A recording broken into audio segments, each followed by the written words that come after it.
Welcome, everybody, to this week's practical coach to coach session with myself, Carey Davis-Munro, and my colleague, Will Murtha. Good morning, Will. How are you? Good morning. Blue sky is shining today, thankfully. I know, day after the summer solstice as well. So I know lots of people got up at 4 a.m. yesterday to welcome the day and then stayed up to see it go, obviously. So the day after, we may have a few tired people. So we're going to wake you up with a subject this morning that we have touched on in the past, but to be honest, I guess there's not really a day goes by, and certainly not a client goes by really well, and including ourselves at times, that doesn't question where they are in terms of putting themselves out there, stepping outside what we call a comfort zone, and certainly having the courage of our own convictions to be able to do things that feel uncomfortable. So that's what we're going to talk about. And we only bring subjects to you that we are seeing turn up day after day after day. And the reason we decided, to do this, and I said to Will, how about this, is because I'd done a deep dive with a client this week who's super, super talented, yet is holding all of that talent, all of that light under a bushel for fear of putting it out there and getting rejection. So I'm going to talk a little bit more about that process because I think that's probably useful.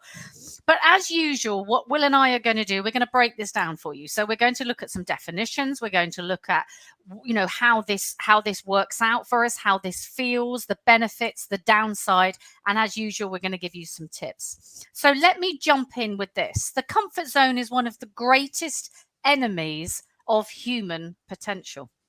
Staying where you are in your little channel of mediocrity can really hamper your ability to feel fulfilled. Goodness me, big statements. Your comfort zone is a psychological, emotional, and behavioral construct. It's what is familiar and feels safe to you, what you know. It's your regular habits, your routines, even your reactions and your feelings. And when you're in your comfort zone, arguably, and I say arguably because I see a lot of people who in their comfort zone are very unhappy and stressed, arguably you experience low levels of stress, cortisol, those chemicals, and anxiety, and there's little or no risk or chance taking. You do what you know and you keep sleepwalking. Will, what would be your take on that little intro? I mean, I tend to try and always see it that the comfort zone is a situation or event where we feel very safe because we've been there before. Yep. It's about sticking within our easy boundaries, which is easy. The mind knows what it's doing. It's done it loads of times before. And the next one would be not going beyond our self-limiting beliefs. So, all of that packaged up, what does that look like in real terms? So I'll give an example.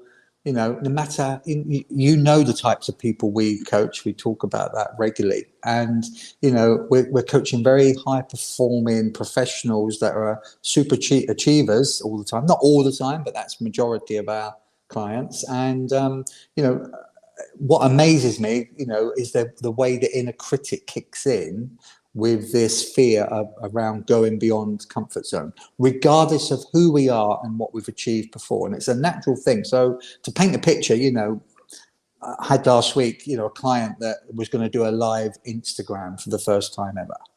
Not a recorded, which is a completely different thing, but a live. And I walked them through what their inner critic was telling me. And so we're going to go past the comfort zone. Stress was building, chemicals, the brain is scanning for repetitive sort of scenarios from the past. There are none. Starts to go into a panic mode. It's moving into the unknown, the uncomfortable, the unfamiliar. It starts to unravel all the fears, worst case scenarios. What happened? This is what the inner critic is saying. What if I freeze? What if I mess up? What if I make a fool of myself? What if I fail? What if everyone thinks I'm rubbish?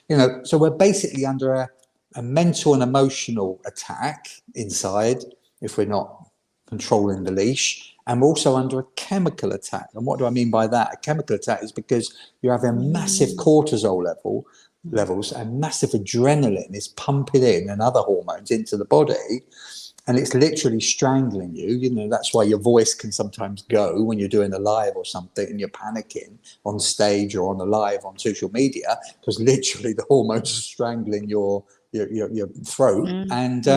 And what's even worse, chemicals often, especially with adrenaline and cortisol, that are really fight or flight hormones, they want you to get up and do something with your body. And of course, if you're doing a talk, you can't move anywhere. So it's even worse. So, this comfort zone, your mind is in free fall, you've never done this before. You keep telling yourself you're out of your depth. Why did I do this? I'm not up to it. And, cue the music, instead of Twilight Zone music coming in, which we all grew up with, it's the comfort zone music. And that comfort, zone fear is that we can't go beyond something that we don't know because we've never tried it before. And I would, just to finish briefly, I would always sort of go to the Guillaume Apollinaire quote, come to the edge, we can't. We'll fall, come to the edge, we can't, we'll break, come to the edge. And they did, and they jumped and they flew, because a bit like a bird, a bird is the best example, or a chick coming out of the nest for the first time. A chick has to believe that it's going to fly. And it's the same with us, metaphorically with comfort zones. We've got to believe that every time we go beyond our self-limiting belief, that we've trust ourselves enough, that we can course correct, that we can believe in ourselves, that we can give it a go and give it our best shot, and we're not going to fall to the ground. Yeah, I think you're right. And we're going to talk about, the absolute imperative here of coming to the edge of your comfort zone and making sure that we're going to talk about setting up for success, because obviously the bird coming out for the first, the very first time trying to fly isn't going to make it. So we're going to talk about making sure that we do this, but we do it with parameters. We can do this quite safely. And let's not forget that also, part of what we do, Will, is deciding for people what they really, really, really want. What are the outcomes here? So we don't actually talk about moving towards our comfort zone before we've actually done a very, very in-depth, deep dive into the goals, the outcomes, and what people want to do and what they want to change. Because, this is our starting point.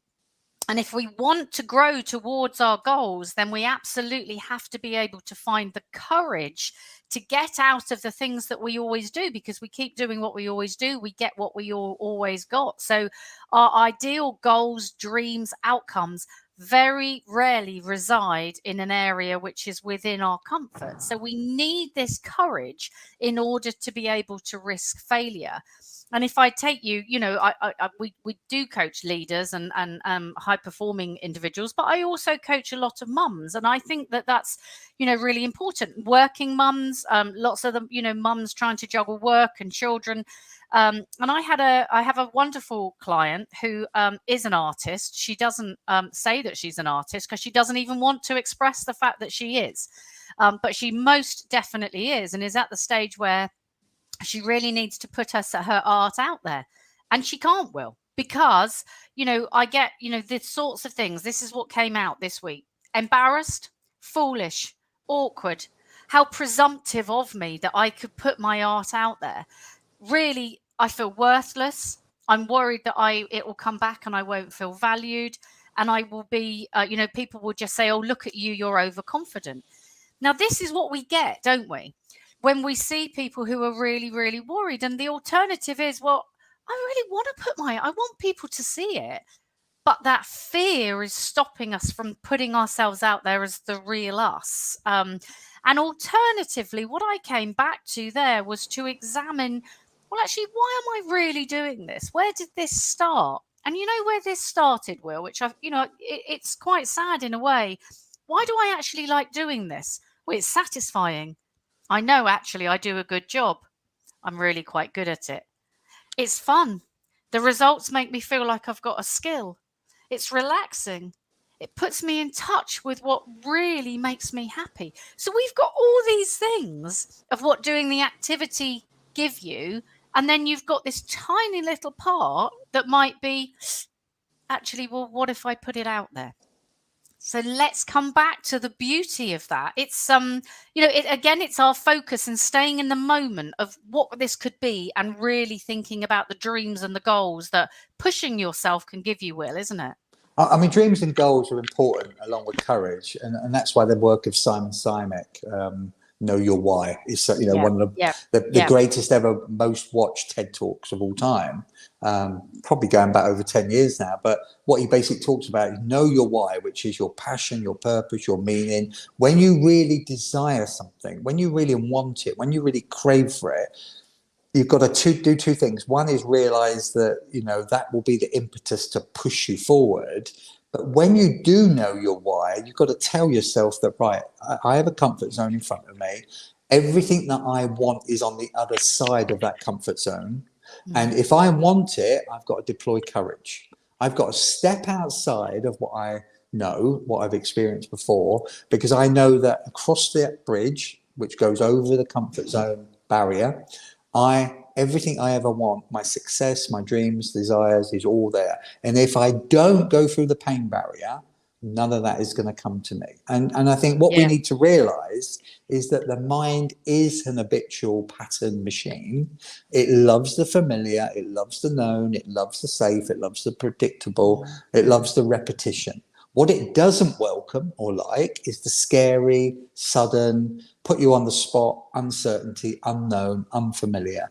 So every time you go into that territory, it's like a minefield. It does not like it. It's habitual, it's primitive, it's reptilian. It's the way we're set up. So we've got to appreciate that, every time we step out of the program, it's called familiar, for the past experiences that we're familiar with, an alarm goes off. So you've got to imagine there was an alarm, like a car alarm that's going off. Only this alarm, when you step over your comfort zone into an unfamiliar territory, the car alarm is saying, flashing, red lights, unknown experiences ahead, pay attention, be present, get focused, heighten your awareness, up your sensitivity.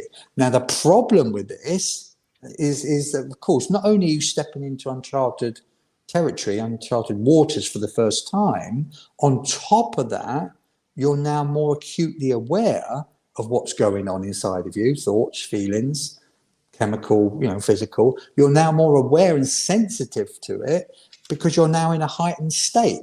And that's where you start to flip out. Yeah. And the problem is that if we stay there, and if we stay outside our comfort zone and you're talking about the chemicals, the body is in a state of discomfort there, where actually the tail is wagging everything else rather than the other way around. So, this is where we're coming right out of our body and we're just in our head. And when we're in our head, that's when the comfort zone, we want to just come back in. We want to come back in. So let's get out of the head. We're effectively lobotomized in that situation because the fear, the anxiety, the stress comes up, via the cortex, stays at the back of the head, and we're unable to unpack that. So we're going to talk about how to do that. But that's essentially the state, isn't it, that we don't want to be in. And when we're in that state, we come back, we play small, we accept mediocrity, we stop growing, we stop challenging ourselves. We become underachievers because we're not able to push ourselves outside this comfort zone. We then lack self-esteem because we know we could do better. We become overly complacent, and we call what I call living half a life. Yeah. If my wonderful artist client doesn't put her art out there, oh my goodness me, she's living half a life. She can't hide that light under a bushel.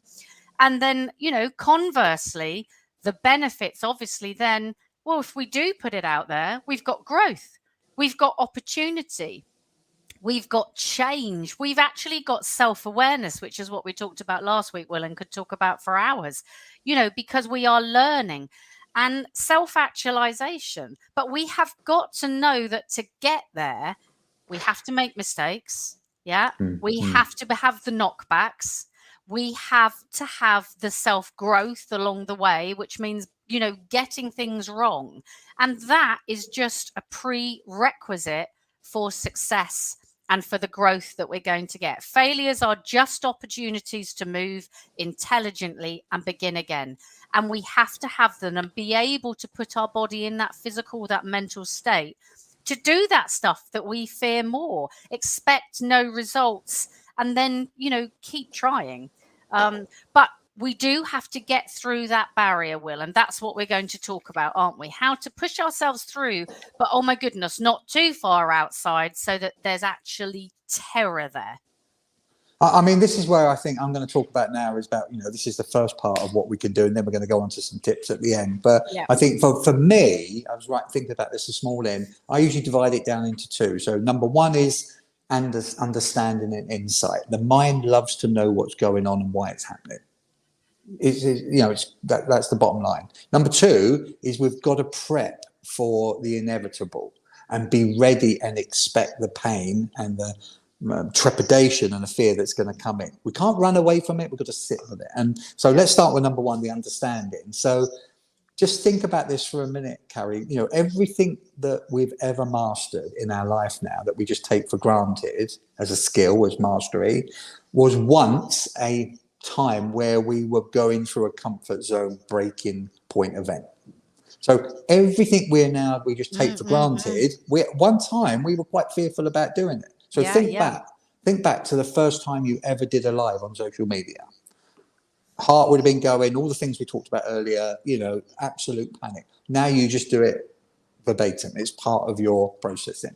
So that's an understanding that we've got to, I like to get into to people and clients. So another one is to understand that everything we want is on the other side of that comfort zone barrier, including, and this is a really important one, more self-confidence, more self-belief, more self-esteem, more self-worth, more self-satisfaction, more actualization. All of those things, you will never touch more. In fact, think of the opposite. You will do less of those things. So if you don't keep breaking through your comfort zone barrier and expanding yourself, see it like an elastic band that's getting tighter that will gradually strangle you, because your confidence will get less and less and less. So that's a big point. Another one that I try and get from a point of understanding is letting people know that it's a bit like the rumble strip. When we come up to a roundabout to slow us down when we're driving our car, there's a rumble strip and it's like ba-dum, ba-dum, ba-dum. It's really uncomfortable and it makes you slow down. Well, that rumble strip is bumpy for a while, but it's not always going to be there. Well, basically, when you go over, I want you to imagine that when you go over your comfort zone barrier, almost like a circle in a cricket pitch, when you go over the barrier, it's uncomfortable, but it's meant to be uncomfortable because it's basically shouting to you to pay attention. This is uncharted territory. So, you've got to remember that today's comfort zone fear barrier is tomorrow's normal pattern. So that fear, that trepidation is actually new cell growth. That is, basically your brain connections off wiring and firing inside of your head, and that is creating different circuitry. That is what's called growth. That's what's called learning, outside your comfort zone. So the second part, which I'll just go through quickly now, is the prep. So, tell yourself going beyond the comfort zone barrier is painful and it's normal. It's meant to be there. Expect it, be ready for it, almost like brace. When a captain on a plane tells you that you're going to go through turbulent, in the next 5 or 10 minutes on the plane, you get ready for it, you get prepared for it. And then when it comes and the plane's shaking around, you're not so scared. Well, it's the same with the comfort zone barrier. Prepare and brace yourself to tell yourself it's going to be a bit scary, but you're going to get through the other side of it. So, all evolution is a game of constant breaking through comfort barriers, and a bit like fires need oxygen, growth needs comfort zone breaking, So, almost think of it like rings of a tree. To grow, we have to keep crossing the line and the ring and grow and grow and go to the next ring and the next ring. And that's how the tree grows, and that's how we grow. Yeah, and I think all of that is so important for everything. The one of maybe the biggest thing that you've said there, Will, is set yourself up for success. Yeah. Because whether we're talking about any sort of goal, whether I'm talking about people when they're changing their their diet, whatever, set yourself up for success. We don't just launch ourselves into doing something. This isn't a New Year's resolution, especially when it involves fear and we're putting fear on the back seat. So make that first step very, very easy, I always say. Make it something that you can definitely do and actually maybe doesn't push you, very far at all. And then acknowledge that you did it and celebrate that and reward it. And then another tiny, tiny, tiny step. But if we don't set ourselves up for success with that and slowly move the chemicals and slowly move the feelings, then actually we are setting ourselves up to fail. And I love the build up slowly, bit by bit. Again, if we build up bit by bit, then incrementally that stops the terror. We're not going to go too far too soon. Yeah.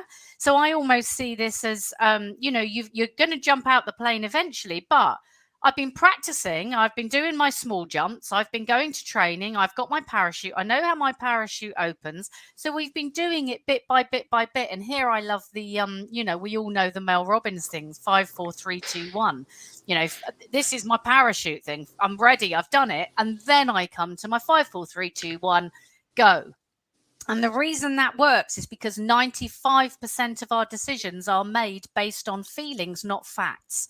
That's by neuroscientist Antonio Damasio. And he says that's why we can have a list of great reasons why we should act, but then we fail to act because we simply don't feel it. So notice that. Absolutely notice that. And I guess before I come to the other sorts of tools, I just want to mention quickly, you and I talk a lot about the fear of other people's opinions. And to come back to my wonderfully talented client, the biggest thing for her is other people aren't going to like my work. Yeah. Now, let's understand that this feeling, because she says, I feel silly for this. I feel, all those words that we tend to use about ourselves. And so hold on a minute, just watch that language. This is tribal. The reason that you're worried about other people's opinions is because this goes back, centuries. If we were part of a tribe and we were in charge of the hunt and we didn't get the animal, or, we were ill on that day, my goodness me, that can mean death because we're cast out. Now, things aren't that extreme these days, but we are afraid of ridicule and rejection. We're afraid that we'll surrender, give up. We're afraid that we will miss out, all those things that then lead us to play small. But let's understand that's tribal. And that social anxiety, that's heightened these days with, as we know, Will, with the Instagrammers and with everything else. So notice it and really, really notice your feelings around what's going on. And then know that pushing through that discomfort leads to results and good things. As you said, all of our good things lie on the other side, and get comfortable with the discomfort. We can't talk about journaling enough, but I always say to clients, get comfortable with it. What's going on? Where are you feeling it? Where are you holding it in your body? Because if you're holding it here, there's no doubt that the cortisol's going and the fear is stopping here, rather than you being able to reason with the front part of your brain. So, journal out your feelings. Another great one. Talk to yourself. I've got a client who uses her surname to herself, and she'll say, for goodness sake, her name isn't Bennett, but she'll say, goodness sake, Bennett, why are you doing that? And what's going on? And why, so she calls herself out, which I absolutely love. Another client who will go for a run and use that run to get rid of the alter ego that's stopping him from taking action. So we've got all of these, these different tools and these different ways to address our feelings and our thoughts, because they are what's going to self-sabotage you, aren't they, Will? I mean, talking of self-sabotage, there's something that this is probably one of the biggest self-sabotage, before I go on to some tips, in that, what we've got to watch for, and this is a cautionary note, in the moment when you're just about to go through that comfort zone barrier and go into the unknown and do something for the first time, in that moment, the mind has a tendency to jump forward, imagine the worst, and build a future horrific situation. Don't let it. We've got to make sure, because, I'll give an example, I don't know, golfing, you're on the 18th tee, 100 million people are watching, the crowd is sort of, you've got one hit away, one hole away from winning the US Open, and it's a 3-foot putt. No one should ever miss it. Now, unless you've got to be in the moment and absolutely stay focused, narrow your focus, a bit like we do with our cameras, narrow your focus right down and be present and connect with the process, and touch the pain, feel the pain, but don't let your mind project itself into the future. What if I miss this? What if it goes down history as the most stupid, easiest miss on live TV ever? Do not let your mind go into the land of imagination and future build, because that is the worst thing you can do at a moment of comfort zone breaking through. So that is a cautionary tip. Now, the positives that I tend to use, we talked about the Mel Robbins. Mel Robbins, she built a whole career on this concept and a book on the whole, imagine like Thunderbirds, 5, 4, 3, 2, 1.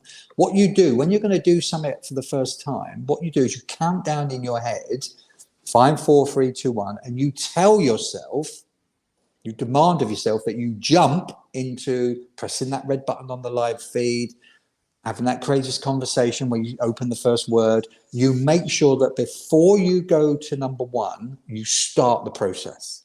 Because, once you've started, you've got to carry on, And now what I would say with that 5, 4, 3, 2, 1, which is really important, if you fail, and this is what I've had feedback over many, many years from clients, and I've taught this sort of Mel Robbins principle. If you fail and then you let yourself up, let yourself down, or perceive to let yourself down, don't try and go right back into it. Get up, have a walk, go and have a drink, go and have a walk in the garden. Do not try and go back on, because you've built up so much fear now that you're not going to have the confidence to do it. So you'll fail a second time. And before you know it, you're on 20 sort of, 5, 4, 3, 2, 1s, and you've still not done it. So go away, psych yourself up and come back to it. That's the best sort of little tip. Now, another good one is to imagine that what I do is get a client to draw out a picture in their journal, and I will get them to scale 4, 5, 6 challenges in a line. And what I mean by that is I'll get them to draw a marble, what would it be, a tennis ball, a netball or football, a beach ball, and then a space hopper. And I'll get them to write underneath a particular challenge that incrementally goes up a little bit every time. Because what we're looking to do is to gradually build our confidence by just going a little bit beyond our comfort zone barrier. Now, that works because when we're stretching ourselves a little bit, and we're just going outside our perceived capability level. Caution note here, I had I had a friend who knew a client many years ago who decided to do this sort of principle, but instead of going from marble, tennis ball, football up to, beach ball, they went from marble up to great giant space hopper. What did that look like? Real experience? They signed up for a skydiving event in the middle of Devon, a place called Dunkerswell, where they've got a little pilot sort of thing going on there. And they decide they're fearful of heights, but they decided to sign up for a skydiving course. It so terrified them, Carrie, that, it literally gave them a panic attack for years. And it completely, messed them up on all levels of, social anxiety. So we've got to be very careful that we don't try and stretch, be too clever and stretch ourselves too much too soon. Another thing, get your journal out, because your journal will always help you to gradually track your incremental growth of, great, let's scale things. I talk about marble to space hopper.